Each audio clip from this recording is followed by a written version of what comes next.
Well, a former member of parliament for Swami, one of the longest serving members of parliament in Ghana's Fourth Republic. A number of issues expecting we can hear from him on matters in relation to the current parliament's formation, the recent developments with the Appointments Committee, the governing New Patriotic, now opposition New Patriotic Party's committee seeking to review the fortunes of the party in the just ended elections. All of that and more is why we've been joined by the Honorable Osei Kyei-Mensah-Bonsu for this rather important conversation. Leader, I appreciate that you could join us.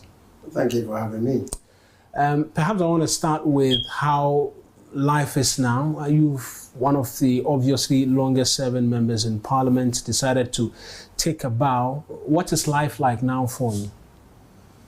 Well, life after life has just begun. So I'm able to really tell you how I'm feeling because, as you do know, soon after the elections, the president nominated me to join the chief of staff to be part of the transition team on the government side. And that took a long while. You would realize that even the 24th and the 26th of December, which periods maybe would have reserved for family meetings, were all devoted to that enterprise.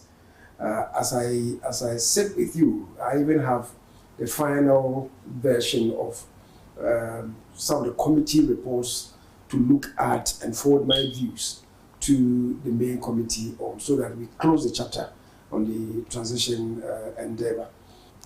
I just want to take it from the transition work that you're doing. You say you're not done. A number of things have come, particularly from the now administration.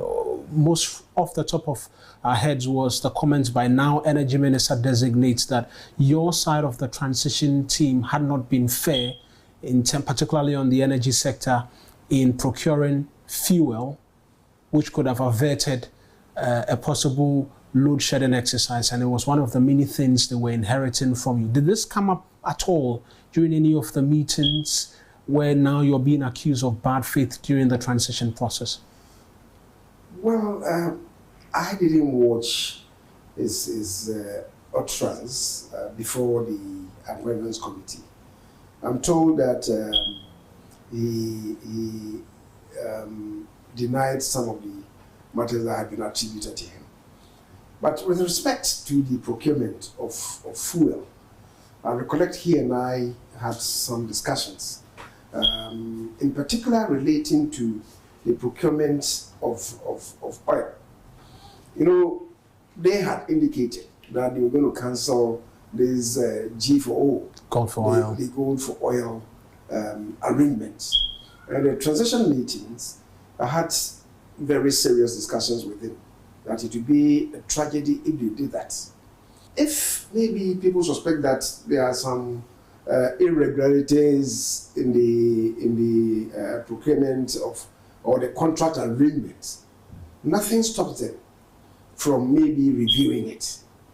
But to say that you are cancelling it, and don't forget, those of them who are who the initial agreement was that look, you deposit the gold, I bring the oil. But subsequently, it was eased up a bit to the extent that even when you are shipping the gold, the tankers are on the sea. How long does it take for the tankers to leave the UAE enclave to get here? So once you threaten that you are going to stop, and they stop the shipment. And so that's what resulted in the lack of fuel being readily available? Absolutely, because they were not sure. The suppliers were not sure whether you're going to honor your side of the contracts. Right? You have not cancelled it at the time, but you said that if you assumed office, you're going to terminate it. No supplier would terminate without knowing that you pay the person. So, and that is why I said I had a conversation with the Honorable John Jinapo that we should be careful. Otherwise, they will plunge the nation into an unnecessary crisis. If you assume the reins of government, and at the same time we're interrogating the issues, and maybe after 1 month or so you said, okay, we've had enough, we're not going that way. That would have made sufficient arrangements. But not when you have not assumed office and you are threatening. And yet 7th, the outgoing government would not have any authority beyond 7th to do anything. So I think it was that kind of, muscle flexing. Which resulted in what we saw. What we saw. I hope that they are able to cure that mischief as speedily as possible, rather not to send us into any crisis. Leader, let's talk an area you're very well versed in, Parliament, and the developments which we saw early on this week at the Appointments Committee. You've heard of what transpired, what many have described as untardiness in relation to how the chair and then the minority leader at some point were seeking to have processes with the Appointments Committee go. What's your own understanding as to the rules and how things might have played out, reason for which we saw what we saw? Well, first of all, I was a bit surprised. I know that government is in a hurry to constitute its ministers and cabinet, because in particular, the voting account is going to last just up to the 30th of March. That's the end of the first quarter. Government needs to be able to study the terrain, get the ministers in place, and then to be able to fashion its own budget, which will be presented maybe first week or so in March or last week in February, for it to be interrogated by Parliament and this passage to be done before the end of the first quarter, that is the end of March. So governments naturally will be in a hurry. But there are rules. There are rules in the House. The Appointment Committee, our rule, the new rules, which is Order 217. Order 217 says the Appointment Committee comprises the first Deputy Speaker as a chairperson, who is the Honorable Bernard Ahiafo, the Minority Leader as ranking member, the Deputy Majority Leader as the Vice Chairperson, Deputy Minority Leader as Deputy Ranking Member, and the following other members: Majority Chief Whip, Minority Chief Whip. 5 other members selected based on the numerical strength of the parties in Parliament. And by the ratio that we have, certainly the NDC is going to have a lot more members. 3, and then the NPP would have 2, right? Then, much more importantly, the chairperson and ranking member and 2 other members of the relevant subject matter standing or Senate committee. So I join the members of the appointment, that is these named members of the appointment committee. Why did we ask the chairpersons to join? The chairpersons and ranking members plus 2 other committee members to join. Because we want the focus per sector to be on the competence or otherwise of the nominee.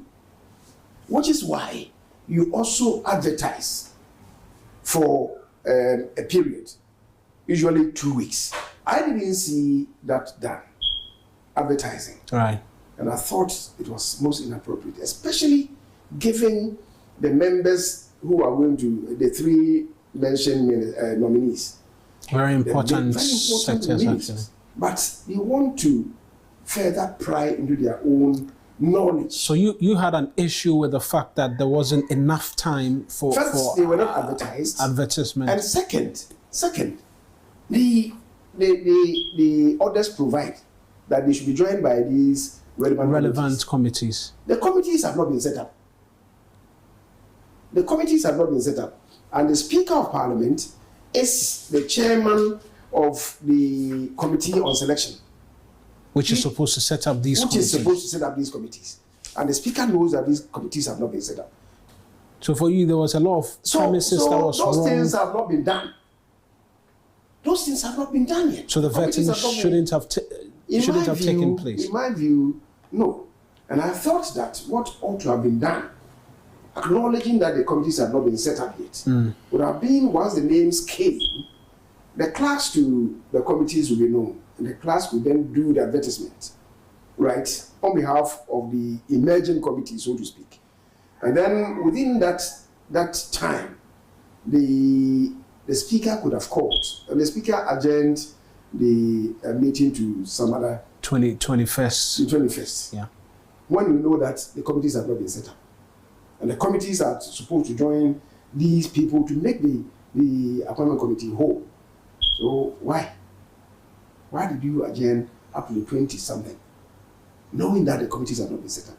I thought what ought to have been done immediately and speedily would have been for the committee of selection to have been composed, so that maybe if they had to be away for about 1 week or so, the committee, the parliament, and of course I know also that they needed to do some orientation for first time. I was part of it. It was good, but do they have to be home for close to 2 weeks before coming back when important assignments, need to be performed? So that's my challenge. The general balance yes, of that's my challenge. Is that why we saw some of the things we saw play out? Questions of whether or not friends of the committee could be allowed to ask questions, and I mean there are rules as well that govern the appointment committee, how questions are asked and all of that. That became a subject of huge contestation during this vetting process.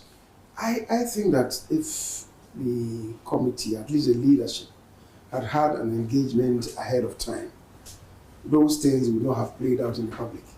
Because some of these, the committees of parliament, I have always been urging that there should be less acrimony at the committees. The committees should be seen to be working together. Unfortunately, over the past 4 years in particular, for whatever reason, it's made to appear as if even within the committees there are two sides, the force and against. And I think that is not good for the image of parliament. In developing parliament, you see, I keep saying that a parliament is as strong as its committees make it. And the committee should be less partisan. There should be greater consensus building and unanimity, within the committee setup. Which is why even within the committees, the long hands of the parties should not be seen, so that they are able to work together to ensure that transparency and accountability are exerted on the executive and the constitutional bodies. If they act in unison, that will be done. I didn't watch what played out. I've just had snipers of it, and like you're telling me, and people are saying that, well, there were some hiccups. I'll pray that it doesn't continue. If it will not continue, then the leadership, especially the chair, should have these engagements before the committee sits. Occasionally, you may have some flare-ups. I mean, we are human after all. But by and large, the committee should be seen to be working together, so that disagreements don't play out much. But that is not to say that we will not go into the bottom of matters. Right. And I think especially the minority owe it as a responsibility and as a duty to expose a lot of these things. I mean, a government is elected into office to really ensure that its social contract with the people is carried through. So don't be in a hurry. And the process of being in a hurry, a few things will go wrong. So the oversight responsibility of Parliament rests more on the minority group than it does on the majority. Group. So I'm just hoping that they would have these conversations behind the curtains, right, and the minority will be given adequate space to raise some of the things that they think should be raised. Important you mention adequate space, because the questions of how many questions the minority leader could ask nominees came up, because it felt it was dragging too many questions. He was asking too many questions, and at some points the deputy or the majority whip was asking the chairman Ahiafo to close the appointment committee sitting, because Fenyo Markin was asking too many questions. I don't think the minority leader should be gagged at all. I don't think so. But as I said, if they meet behind the curtain before they sit, these things will not even arise.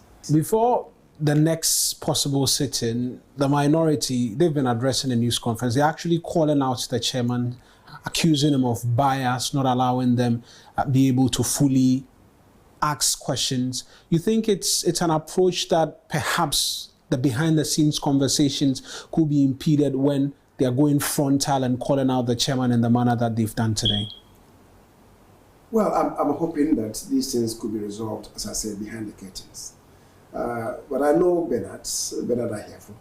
I mean, he's been my partner at what is called, unofficially used to be called the Winnowing Committee. Now it's been formalized in the new standing orders. But he was very helpful when it came to drafting legislation, considering bills and so on. Sometimes we debate some of the issues that he would bring up at the winnowing session. And even when the overwhelming majority says that, no, this, you are wrong, this should be done, he would still tell you that, look, I feel strongly about it, so I'll raise it. I'll raise it on the floor. I'll raise it in plenary. And he'll be accorded space to raise it. All right. And plenary will discuss it. That's how it's always played out. And I'm hoping that he will accord same space to his colleagues in the Parliament Committee. There's a concern of a challenge for you, not for you because you're no longer in Parliament, but for the minority now, considering not just their numbers, but in being able to prove an effective minority in the current Parliament with the numbers as we have it. How would you advise they go about this? First of all, I don't think that, yes, I would have wished that we had greater numbers. We don't have it. That's the reality. Yeah. But don't forget, in 1992, when the then minority parties boycotted elections, and we had two people coming out to say that we're not going to respond to the boycott. The two people who then came in were Ndebugri and Hawa Yakubu. Their voices were strong.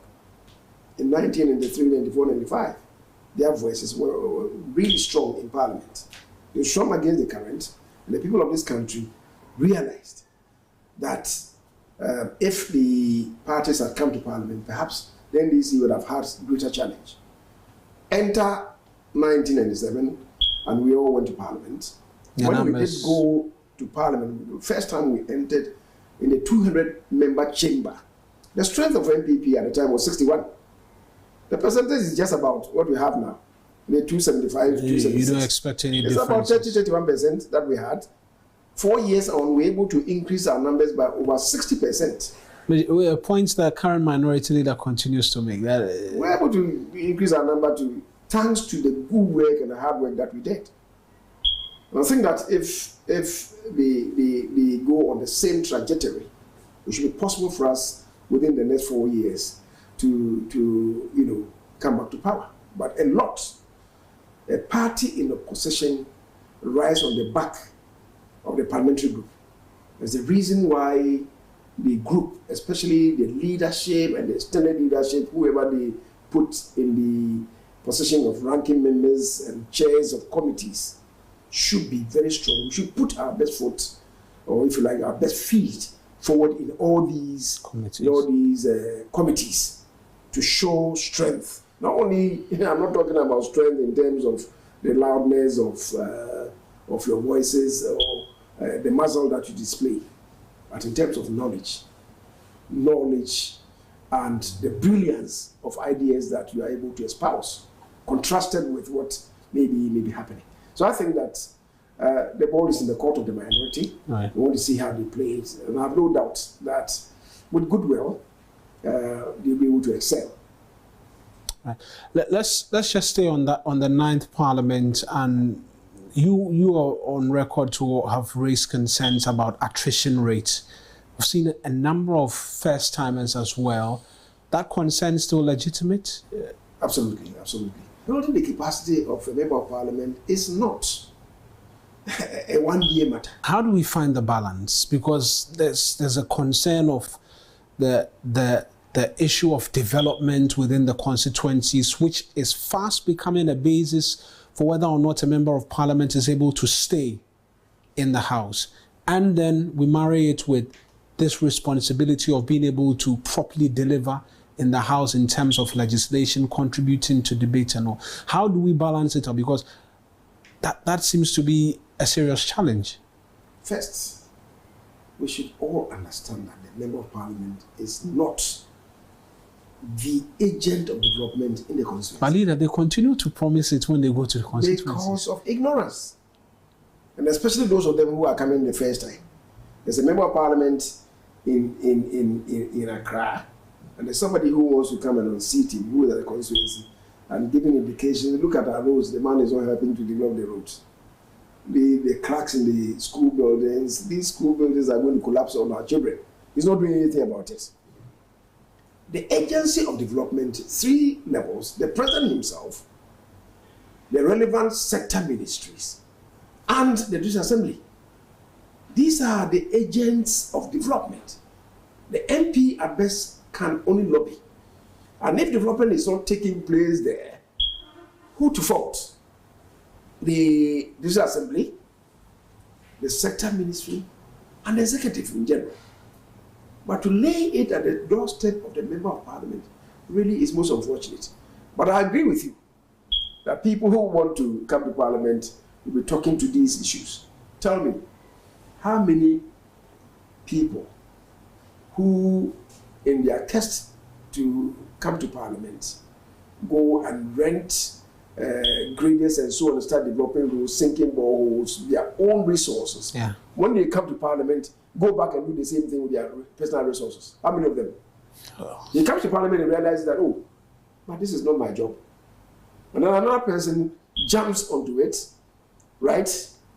Well, how true the good book is that those who die, who the sword, if you get by the sword, you die by the sword. So often, it's those of them who do that.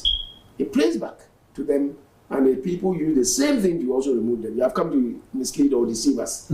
So let the NCCE, let Parliament itself, step out boldly to educate the populace that this. When people come promising these things, it's one of the reasons why people are even saying that, look, where we've come to electing, let's even hide this hybrid system from our governance architecture, so that the president will be liberated to appoint ministers from outside Parliament, and we encourage the development of career members of Parliament.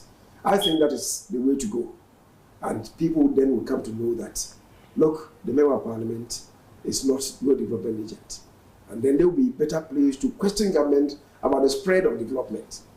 To me, that's the way. You've broached the subject of a possible review of the Constitution itself, so maybe I'll dovetail into that aspect.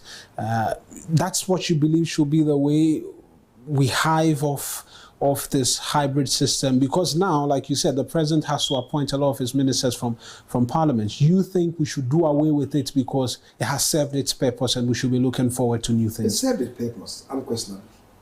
We all know what caused the demise of the Liman administration, because at the time there was strict compartmentalization. The executive, all the ministers were appointed from outside, and the Parliament also stood on its own. Right.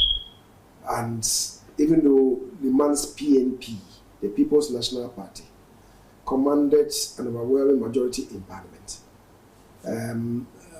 who was the Minister for Finance at the time? Was it Bene? Professor Bene presented a budget, and his own party rejected the budget. Right. Why? Because the MPs were angry that they would go to their ministers looking for a few development projects. The ministers would not even look away at them. They would let them go and wait so much for so long periods in their lobbies. Sometimes for hours, they will not even see them. So the MPs were angry. They said, well, we went into the trenches and fought. And got you elected. And got victory for the party. You were not part of it. You have been made a minister. And you ignore us. It was the reason for the rejection of the budget. Later on, voted for, approved by the same Parliament. Of course, that caused cracks at the front of the PMP, which eventually led to a exploited and toppled the administration.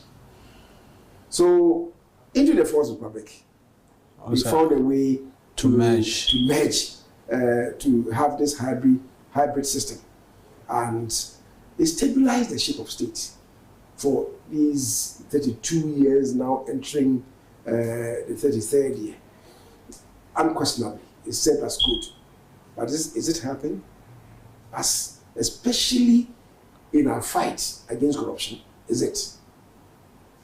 Especially in the spread of development? Is it? Especially in providing oversight over the executive? Is it? Is this helping to strengthen our democratic governance? Is it? You think These are questions that you should ask. And I don't think it's helping us to reap the full benefits from our democracy in the Westminster system. All ministers are appointed from Parliament in the Westminster system.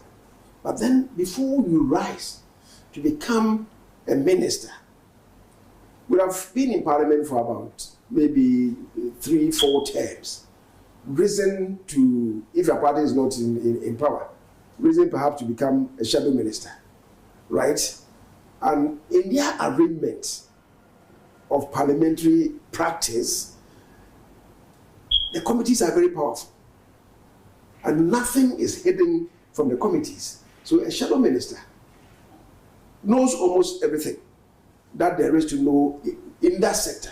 The ministers come before the appointment committee. As I said, it's the reason why we have now even included the sector committee leadership in this new standing orders to question them about their own competence and knowledge in the sectors, such that they will be able to add value to the sectors, to advise the president properly on matters of policy, right?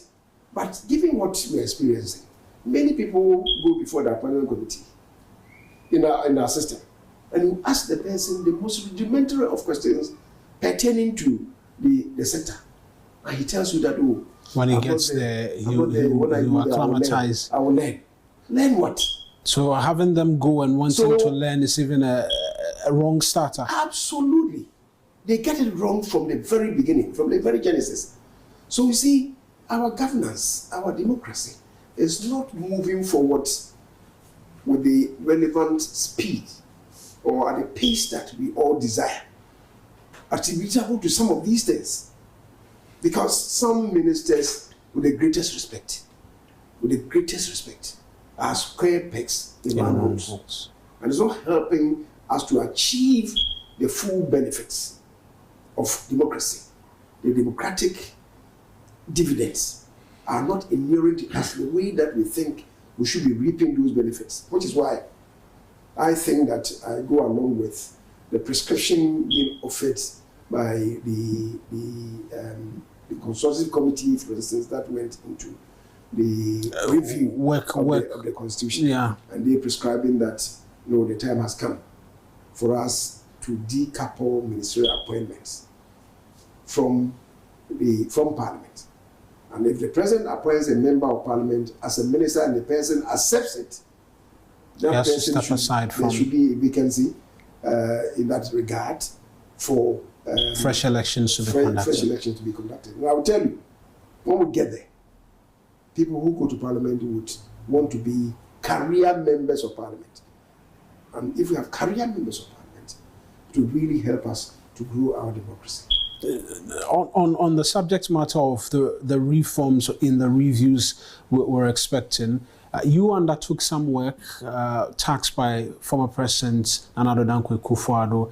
I'm sure that some of these things came up. What other things, and what would you say the new administration, which is also key on constitutional reforms, should be focusing on while comparing their approach as well, the approach being adopted by President Mahama in reviewing the Constitution? Well, President Mahama is saying that he's going to go to the next level of submitting the findings to the interrogation of a cross-section of Ghanaians, which is what was going to be the next step for this consultative committee review. My personal view is that the previous one said we should look at maybe the entrenched provisions and non-entrenched provisions. Non-entrenched provisions, we know how to deal with them. Right. But the entrenched provisions, if you have to deal with them incrementally, you can't put, provisions that don't speak to themselves in one basket and say, let's have a referendum on it. It will be allied provisions that we put in one basket to deal with, right? In that regard, why not, in that case, have a comprehensive review, which then would maybe result in will be encapsulated in one document. Then we say that this is a new constitution, so to speak. And we have a referendum on that one. And to save costs, we could even tie it to maybe a disassembly election, or maybe the next succeeding general and presidential election, and vote on the document. So once we vote on it and we agree as a nation, then this current one will cease to exist. It takes its place. So to me, if we want to cut down costs, we can spend maybe 6 months, whatever, dealing with the document, and then when we have done so, encapsulate it in a new, like these new standing orders that which you've done. It can take the same order, and then a new living document could come into being. And then we'll take it from there. Pick your quick thoughts on the idea being mooted of a return of public tribunals vis-a-vis this oral committee which has been set up. It's received a lot of criticism from your side, your party. I disagree with bringing this. I mean, the public tribunals, we all know, was a menace. But because it was introduced by the PNDC, it found its way into the 1992 And we all know that it has become extinct. I'm surprised the Honorable Attorney General nominee is trying to suggest to us that he wants to, dust it and bring it back. It will be a national tragedy.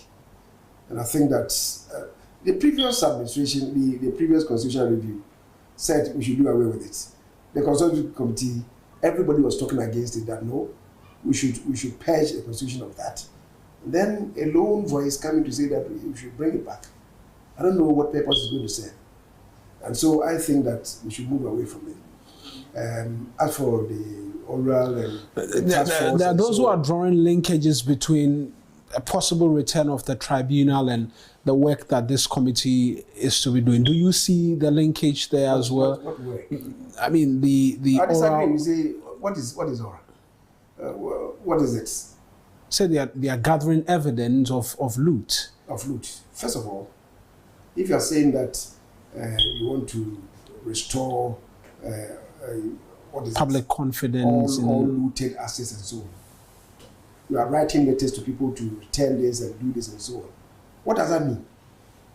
What does that mean? If you are saying that, if you are alleging looting, already you have established criminality against individuals. But is that what the Constitution provides? A person is deemed innocent until proven guilty.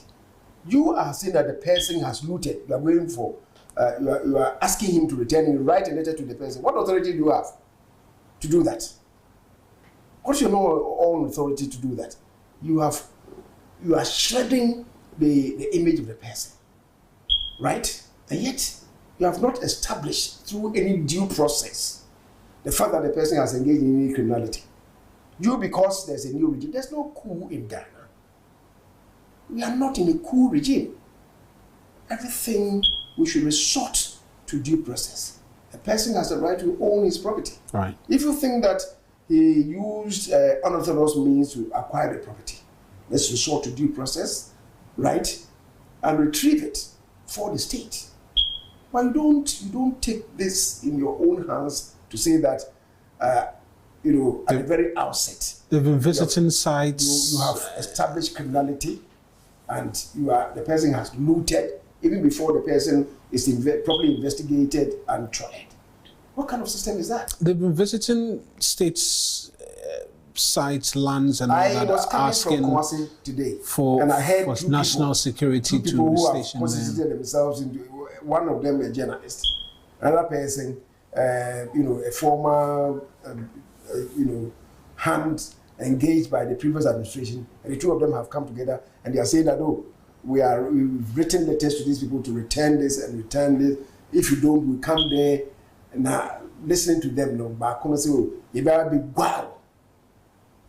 The dignity of any person in a democracy is inviolable. What authority do you have?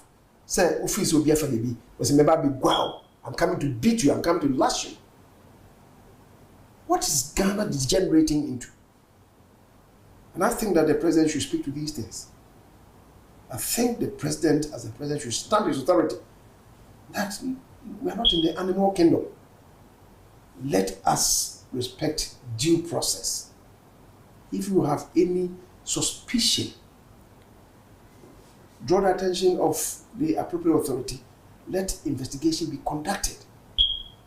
If the person is found culpable and he has to be charged, he would be, to serve as a deterrent. Right. But you don't take the law into your own hands and start issuing threats to people.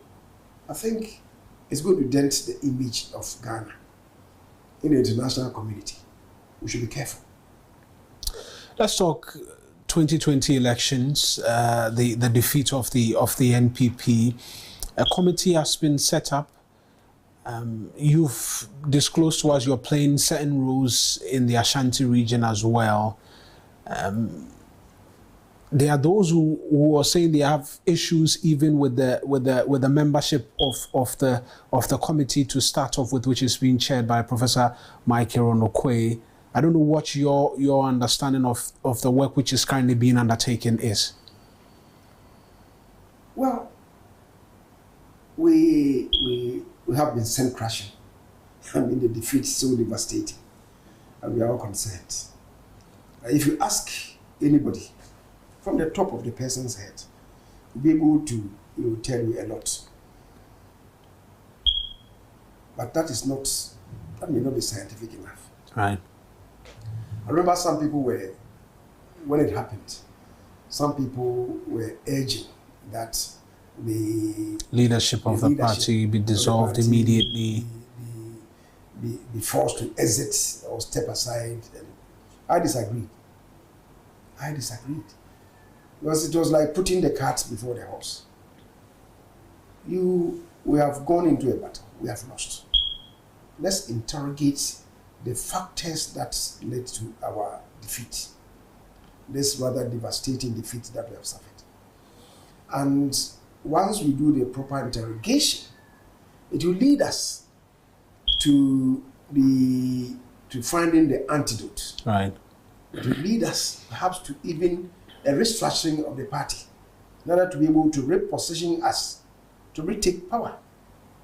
But you can't, from the top of your head, do whatever you want to do. Let the committee. I thought that before the Apex committee was set up, or even after the Apex committee at the national level has been set up, right. I think in order to lessen the time of the work, because if you are not careful, this committee is going to take, even though giving them up to, I think, giving them 3 months or so to accomplish the task. They might not be able to do it within that time. They will not be able to do it. Let's not kid ourselves. They will not, if it's left that committee alone, they will not be able to do it. 16 regions. So I thought that as part of the approach, maybe what ought to be done. The National Region has started it. Internally, by itself. By itself. Recognizing that we didn't deliver what we were required to deliver. So they set up a committee. Which is one thing that's come up strongly, I think, in recent times for conversation. Why leading members like yourself could not deliver the votes in the Ashanti region as well? Well, it's nationwide. It wasn't Ashanti region alone. Because if you are looking at the statistics, Ashanti, I think we did close to 65% or so, right? But that was not enough. It's above national average. Yes, it's above the national average. But certainly, because it was the pulse of the party, maybe we should have come on top. And I thought, I was always saying that the NDC had really agitated their base. their base was excited about the victory, the anticipated victory. So they were working hard towards that. So wherever we went to, whatever opportunity that I had to talk to people by radio or television, I was saying that the only way we could surrender power to the NDC would be if our people did not get out there to vote. And lo and behold, that's what happened. Like what happened in the US. It was not. There's an argument that that's a too simplistic way to look at it, that your people didn't go out to vote. The political analysts say it's too simplistic. If you say that, then perhaps... I'm not saying that that's the only reason. I'm not saying that is the only reason. Right. When I started, I said it's a combination of several factors. Right. But this is a key reason. And the register will bear you out. The voters register will bear you out how many people went to vote. Look, I went to vote in my constituency at a place called Chronom. It's a cluster of schools. I went there and cast my vote. Right. I was there around midday, 12 o'clock. When I got there, my polling agents that I spoke to told me, people are coming to vote. Oh, they are voting. And I didn't see any queues there. There were 8 stations in the cluster of schools. Then I said, really? I'm not seeing queues. The numbers. 12 o'clock, maybe you see not too long queues because of the numbers at the polling stations these days. But at least we see about 20 people in the queue or so. Nobody. We couldn't see 2-3 people in the queue coming to vote. Waiting to vote. And I was there for about 10 minutes. I observed. So I went to the electoral offices and asked the same question. So, I'm for more trouble. I'm so okay. Let me look at the numbers in terms of the persons who've turned up. And then my own station, 437 on the register. 12 o'clock, 12:15 when I went there to vote, 112. Wow. Which meant that just about 25%, 26% had come there to vote. So I was really taken aback. So I decided to walk to the other stations. The story repeated itself. I went to a neighboring house. The people were there. And a lady there told me that, so, madam, to prepare food will take you about 1 hour. But walking here to go and vote, there are no people there. And there were about 5-6 people there who had not gone there to vote. Only 2 out of 8 people or so in the house moved immediately. Had gone to vote. 6 of them had not. So I was asking. Then one of them, when the woman said, oh, they were trying to prepare something to eat, and from that place to the voting center, less than 100 meters. Said, you go there, you spend less than 5 minutes, vote, come and prepare your food. Just when I was pleading with them, a young lady then who was there told me, Honorable, too. I said, why? It's your civic responsibility. Right. Then he related to the holding of our primaries. Oh, you held your primaries. We all talk about the party. When you're holding your primaries, I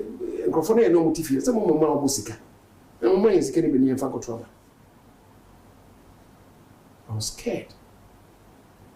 I went to other places, other electoral areas. The story plays sentiments. The same sentiments expressed. What does it tell you? It tells you that the way you organize your primaries, you should begin to look at that. You should begin to look at that. The PCs, the parliamentary candidates, after they had won the primaries, you couldn't see them, they disappeared. When they needed to mobilize the police station executives to embark on house-to-house campaigns, the parliamentary candidates themselves were missing. Why? They themselves have been shredded. People have turned the polling station executives into a money-making machine. When the constitution of the party provides, one, that they should be embarking on house-to-house campaigns. You do the house-to-house campaign, you market your party's political, social, and economic programs with people. or if we have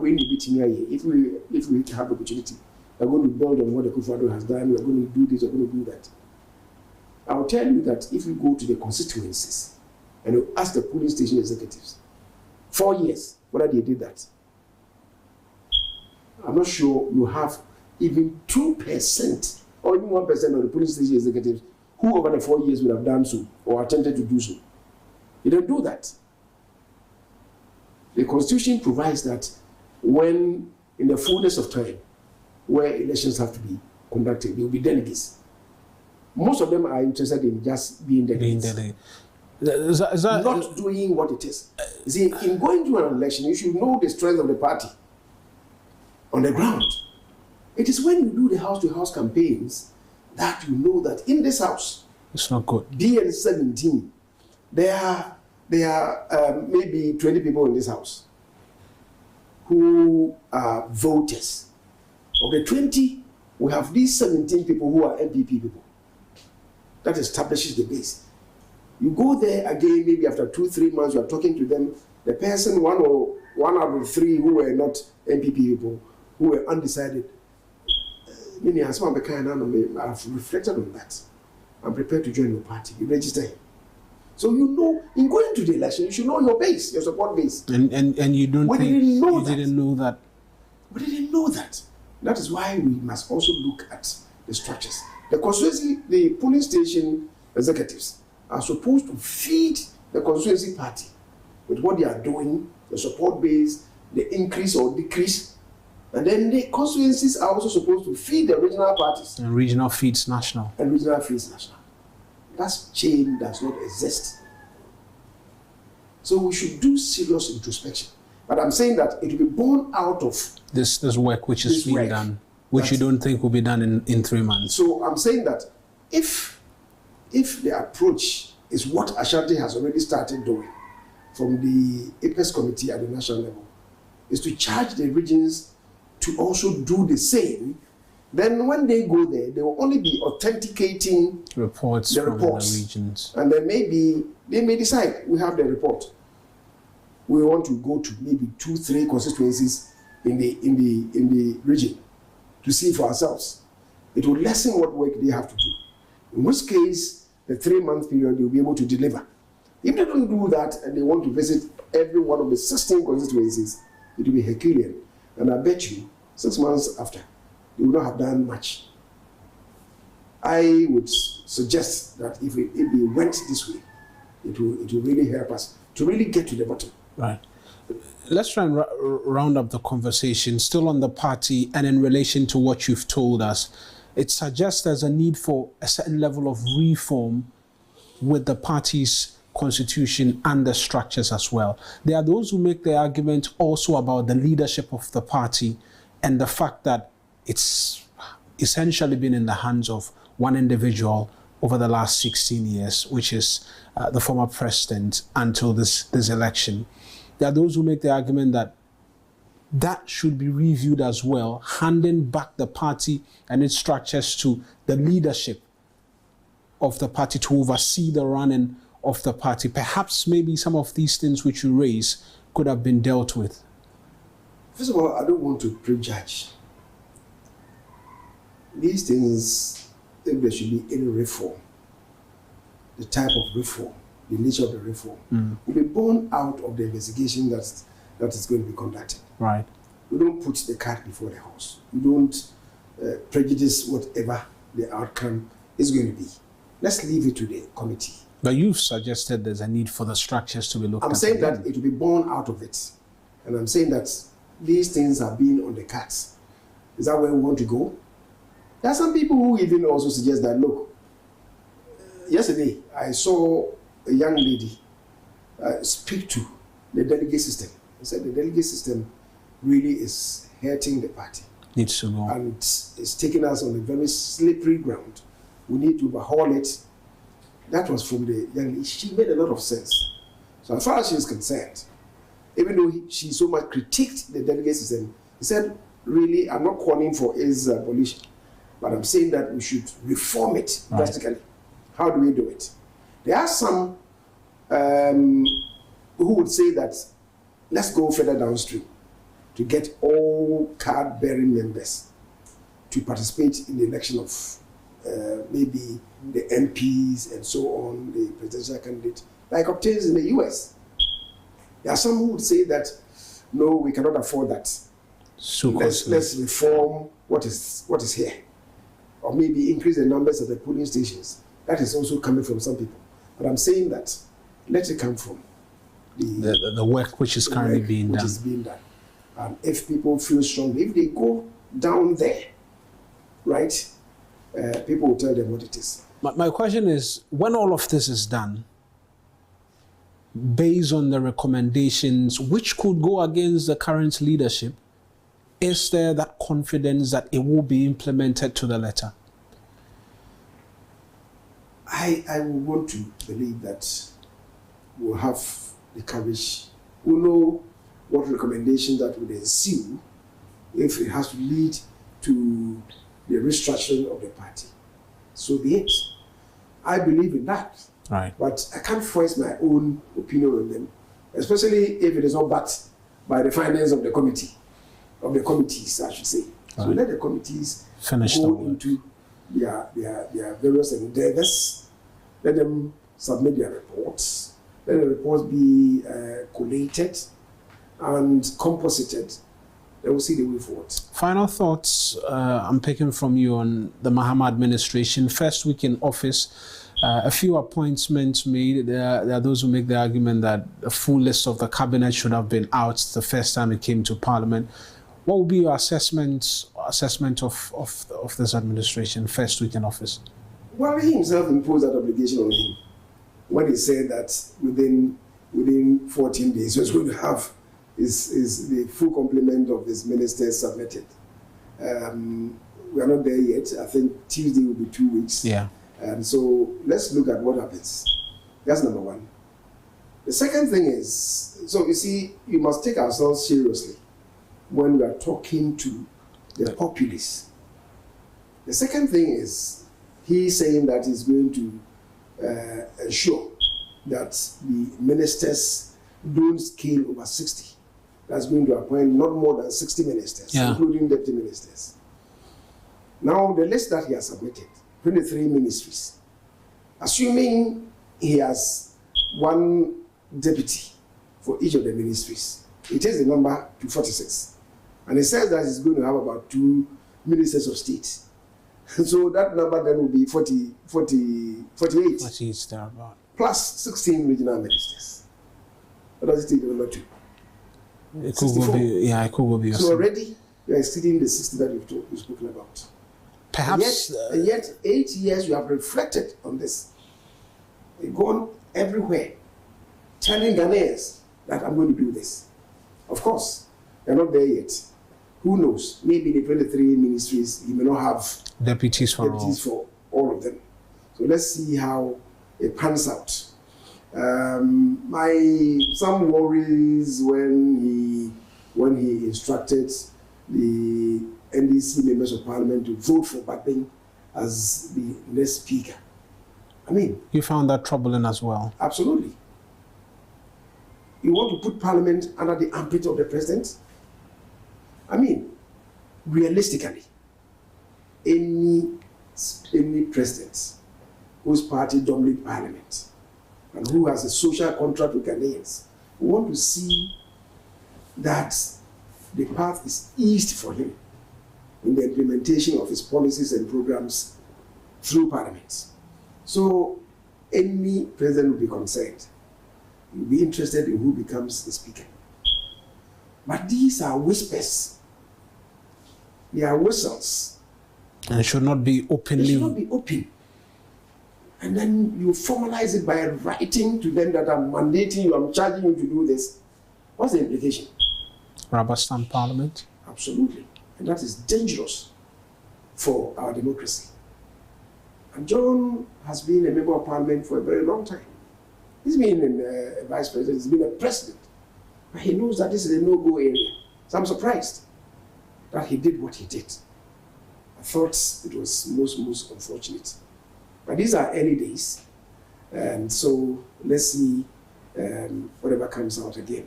I think these are initial missteps. There are missteps that he should watch.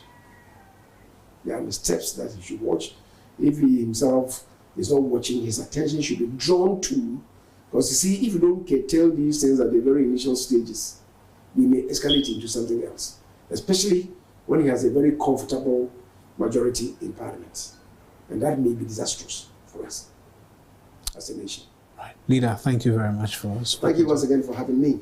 Pleasure. I've enjoyed the conversation. Thank you.